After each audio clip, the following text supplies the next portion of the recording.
বিসমিল্লাহির রহমানির রহিম। প্রিয় শিক্ষার্থীবৃন্দ, আশা করি তোমরা সবাই ভালো আছো। আজকে এই অনলাইন ক্লাসের ধারাবাহিক আলোচনায় দশম শ্রেণীর 14তম অধ্যায়ে অনুপাত, সদৃশ্যতা এবং প্রতিসমতা অধ্যায়ে ধারাবাহিক আলোচনায় আমরা গত ক্লাসে অনুপাত কি, সমানুপাত কি এবং সমানুপাতের ধর্ম সম্পর্কে আমরা আলোচনা শিখেছি, জেনেছি। তো প্রিয় শিক্ষার্থীবৃন্দ, আজকে এই পার্ট 2 আমাদের আলোচনার বিষয়বস্তু আমরা সদৃশ্যতা সম্পর্কে আলোচনা করব। আশা করি তোমরা সবাই প্রস্তুতি নিয়ে আছো, সবাই খাতা কলম রেডি করো, আমরা আলোচনায় যাব। প্রিয় শিক্ষার্থীবৃন্দ, যেটা বলছিলাম আমরা ত্রিভুজের সদৃশ্যতা সম্পর্কে। তো সদৃশ্যতা সম্পর্কে আলোচনা আমরা যথারীতি সপ্তম শ্রেণীতে করেছি এবং তোমরা জেনেছ। কিন্তু যেহেতু এখানে জ্যামিতিক সদৃশ্যতা সম্পর্কে আমাদের আলোচনার বিষয়বস্তু এবং উপপাদ্যগুলো আসবে, আমি একটু তোমাদেরকে পূর্বের পাঠগুলো একটু স্মরণ করে দেবো। সেই ক্ষেত্রে সদৃশ্যতা সম্পর্কে পরিষ্কার জানতে হলে একটু সিমিলারিটি, তার সাথে আমরা সর্বসমতা আমরা নিশ্চয় জানি যে সর্বসমতা কি, দুইটি ত্রিভুজ কয়টি শর্তে সর্বসম হয়। ঠিক একইভাবে দুইটি ত্রিভুজ কিভাবে আমরা সদৃশ করব সেই আলোচনাটা আমরা যদি মিল করি, শিক্ষার্থী বন্ধুরা তোমাদের কাছে সহজ হবে। সেক্ষেত্রে লক্ষ্য করো, আমি এক পাশে সর্বসমতা সম্পর্কে দেখাচ্ছি। দেখো, এখানে একটি ত্রিভুজ এ বি সি। শিক্ষার্থী বন্ধুরা লক্ষ্য করো, আর একটি ত্রিভুজ ডি ই এফ। তো আমরা সদৃশ্যতা আলোচনা করব, সাথে সাথে সর্বসমতা সম্পর্কে আমরা আলোচনা করব, দুইটাকে মিল করার জন্য। লক্ষ্য করি, একটি ত্রিভুজের এক বাহু অর্থাৎ এ বি সমান ডি, আবার এসি সমান ডিএফ, এবং বাহুদ্বয়ের অন্তর্ভুক্ত কোণ, বাহুদ্বয়ের অন্তর্ভুক্ত কোণ আমরা খেয়াল করি, যে বাহু দুইটি অপর ত্রিভুজের বাহুদ্বয়ের সমান, সেই বাহুদ্বয়ের সংলগ্ন বা অন্তর্ভুক্ত যে কোণ দ্বয়, সেই কোণ দ্বয়ের সমান। সেক্ষেত্রে আমরা বলতে পারবো সর্বসমতার এক নম্বর শর্তে ত্রিভুজদ্বয় সর্বসম, অর্থাৎ আমরা এই সাইডে সর্বসম। ঠিক একইভাবে শিক্ষার্থী বন্ধুরা লক্ষ্য করো,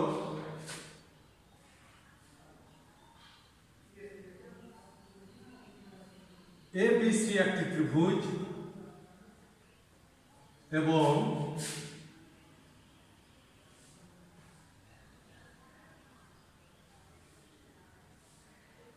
ডি একটি ত্রিভুজ।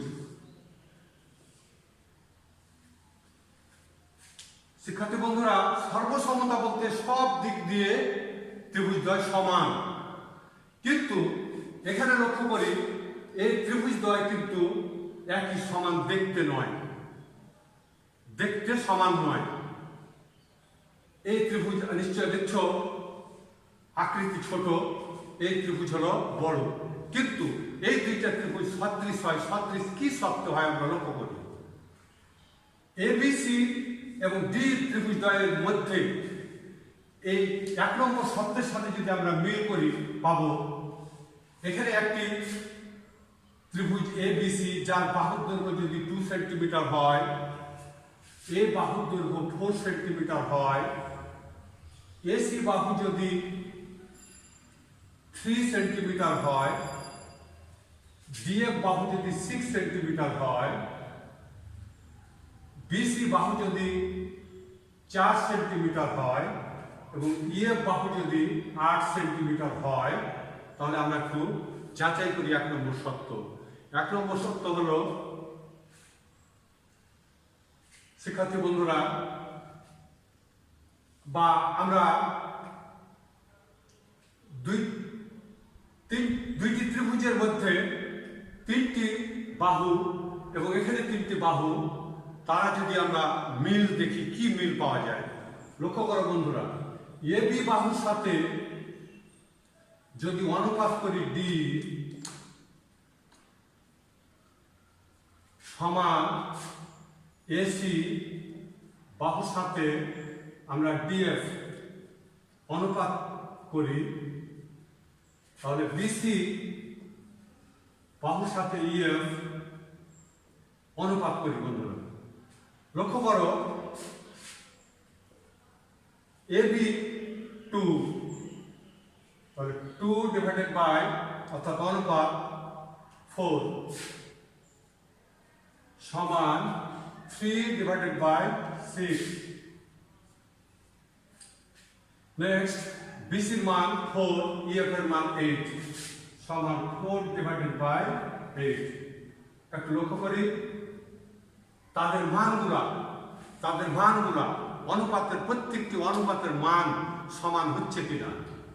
প্রিয় শিক্ষার্থী, খেয়াল করো, 1/2 অর্থাৎ 2/4 আমরা যদি লঘিষ্ঠ আকারে প্রকাশ করি 1/2 হয়। এখানে 3/6 অর্থাৎ এটা সমান 1/2 হয়। আবার 4 ডিভাইডেড বাই 8 সমান 1/2 হচ্ছে। তো প্রিয় শিক্ষার্থীবৃন্দ, যদি তিনটি বাহু, একটি ত্রিভুজের তিনটি বাহু অপর একটি ত্রিভুজের তিনটি বাহু সমানুপাতিক হয়, অর্থাৎ বাহুগুলির অনুপাত যদি সমান হয়, তাহলে আমরা এই ত্রিভুজ দ্বয়কে আমরা বলবো সদৃশ। ত্রিভুজ দ্বয়কে বলবো আমরা সদৃশ। নেক্সট 1 নম্বর সত্য সদৃশের। এবার 2 নম্বর সত্য শিক্ষার্থী বন্ধু, আমি এখানে সর্বসমতা সম্পর্কে বলেছি, কারণ যে সর্বসমতার সাথে আবার সদৃশ্যতার আমরা যেন এক করে না ফেলি। প্রিয় শিক্ষার্থীরা, কি পার্থক্যটা আমরা একটু লক্ষ্য করি। এখানে 2 নম্বর আমরা যদি লক্ষ্য করি, 2 নম্বর যে সত্য আছে সর্বসমতার, সেটা কিন্তু ওই সদৃশ্যতার 1 নম্বর সত্যের সাথে মিল হবে। অর্থাৎ একটি ত্রিভুজের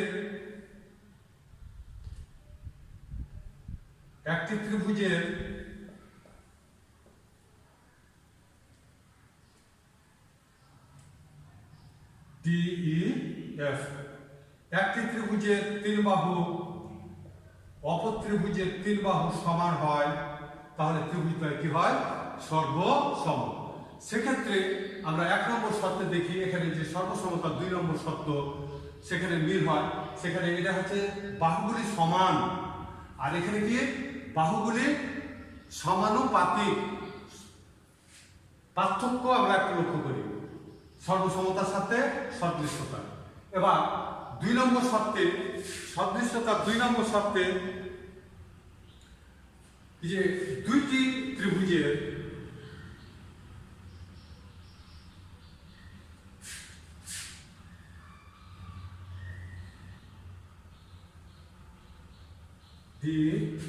DEF এবং ABC। প্রিয় শিক্ষার্থীবৃন্দ, লক্ষ্য করো, এই বাহু এবি বাহু যদি 3 হয়, ডি বাহু যদি 6 হয়, 5 হয় এসি বাহু, ডিএফ বাহু যদি হয় 10। লক্ষ্য করো, এবং বাহুদ্বয়ের অন্তর্ভুক্ত কোণ দ্বয় সমান। এখানে সর্বসমতার 1 নম্বর শর্তে শিক্ষার্থী বন্ধুরা দেখি, বাহু দুইটি সমান, বাহুদ্বয়ের অন্তর্ভুক্ত কোণ সমান। এক্ষেত্রে শিক্ষার্থী বন্ধুরা পার্থক্যটা আমরা লক্ষ্য করি, যে বাহুদ্বয়ের অনুপাত অর্থাৎ এবি অনুপাত ডি সমান এসি অনুপাত ডিএফ। কি মান আসছে? এবি 3, তাহলে 3 ডিভাইডেড বাই 6 সমান 5 ডিভাইডেড বাই 10।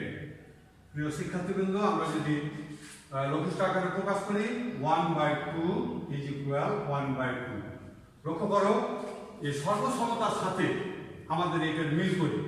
এখানে ছিল দুইটি বাহু সমান আর বাহুদ্বয়ের অন্তর্ভুক্ত কোণ সমান, কিন্তু এখানে লক্ষ্য করো দুইটি বাহু সমানুপাতিক, অর্থাৎ এবি বাহুর সাথে ডি বাহু যে অনুপাত তৈরি করলো সে অনুপাত এবং এসি বাহুর সাথে ডিএফ বাহুর যে অনুপাত, বাহুর দৈর্ঘ্য সমান না, সর্বসমতায় দৈর্ঘ্য সমান, এখানে তারা সমানুপাতিক এবং এবং ওই বাহুদ্বয়ের অন্তর্ভুক্ত কোণগুলি সমান। তাহলে আমরা বলতে পারবো ত্রিভুজদ্বয় সদৃশ। তাহলে শিক্ষার্থীবৃন্দ 2 নম্বর সত্য আমাদের শেষ। এবার 3 নম্বর সত্যে আসি। 3 নম্বর সত্য যে একটি ত্রিভুজের 3 বাহু, না একটি ত্রিভুজের 2টি কোণ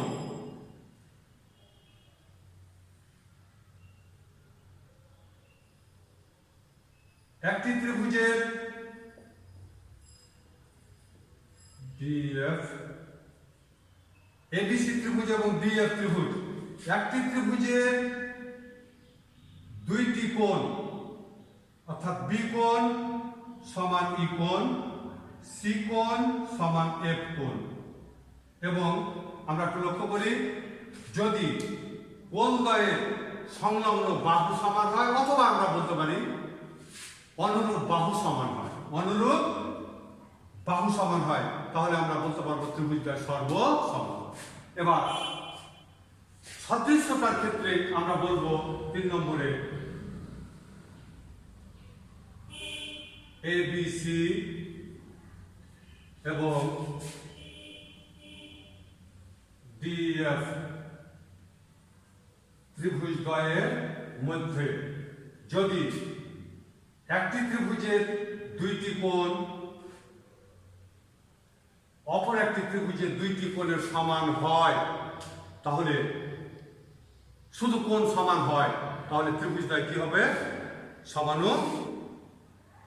যদি ত্রিভুজদ্বয় সদৃশ হবে, একটি ত্রিভুজের 2টি কোণ অপর একটি ত্রিভুজের 2টি কোণের যদি সমান হয়, তাহলে আমরা বলবো সদৃশ।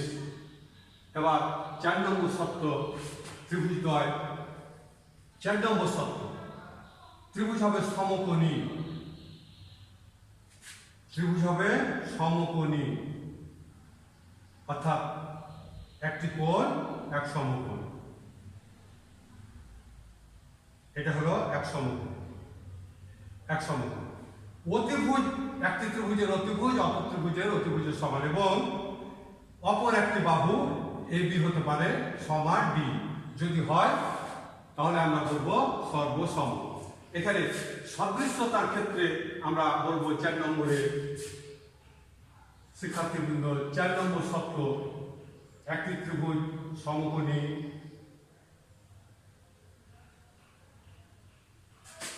অপর ত্রিভুজ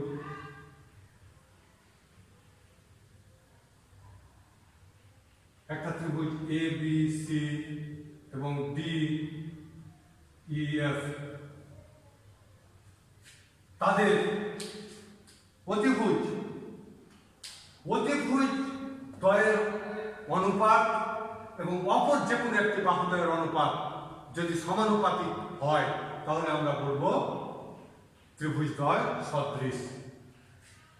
অতিভুজের সাথে অতিভুজের অনুপাত এবং একটি বাহুর সাথে আরেকটি বাহু যদি অনুপাত সমান হয়, অর্থাৎ অতিভুজ দ্বয়ের অনুপাত এবং অপর বাহুদ্বয়ের অনুপাত যদি সমান হয়, যদি সমানুপাতিক হয়, তাহলে আমরা বলবো ত্রিভুজদ্বয় সদৃশ।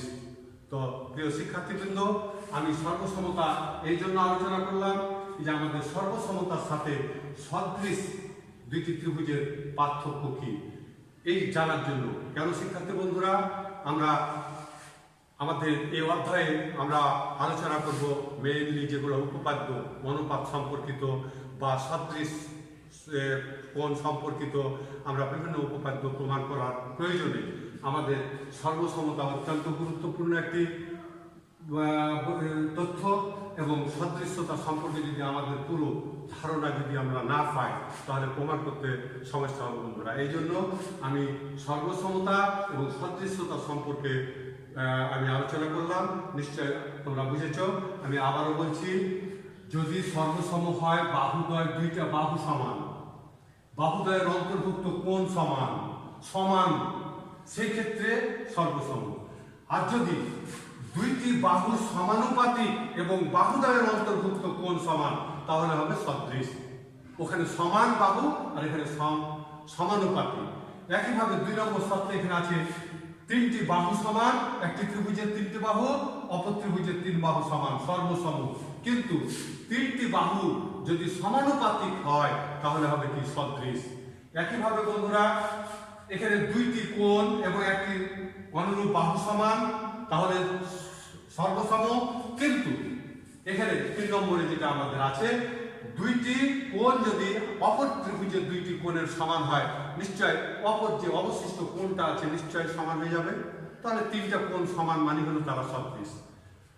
4 নম্বর শর্ত, সমকোণী ত্রিভুজ, সমকোণী ত্রিভুজের অতিভুজ যদি সমান হয় এবং অপর যে কোনো একটি বাহু অপর একটি ত্রিভুজের সমান হয় তাহলে ত্রিভুজদ্বয় সর্বসম। সদৃশ্যতার ক্ষেত্রে অতিভুজের অনুপাত এবং অন্য বাহুদ্বয়ের অনুপাত যদি সমানুপাত গঠন করে তাহলে আমরা করব সদৃশ। তো আশা করি আমি বুঝাতে পেরেছি শিক্ষার্থীবৃন্দ। পরবর্তী আলোচনা আমাদের উপাদ্য নিয়ে আলোচনা হবে। আজকে এই পার্ট 2 এর আলোচনায় এখানে আমি শেষ করছি। আশা করি তোমরা বুঝেছ এবং ভালোভাবে প্র্যাকটিস করবে এবং সামনে ক্লাসে আবার দেখা হবে এই কামনা ব্যক্ত করে, সবার সুস্বাস্থ্য কামনা করে আজকে ক্লাস শেষ করছি। সবাইকে ধন্যবাদ।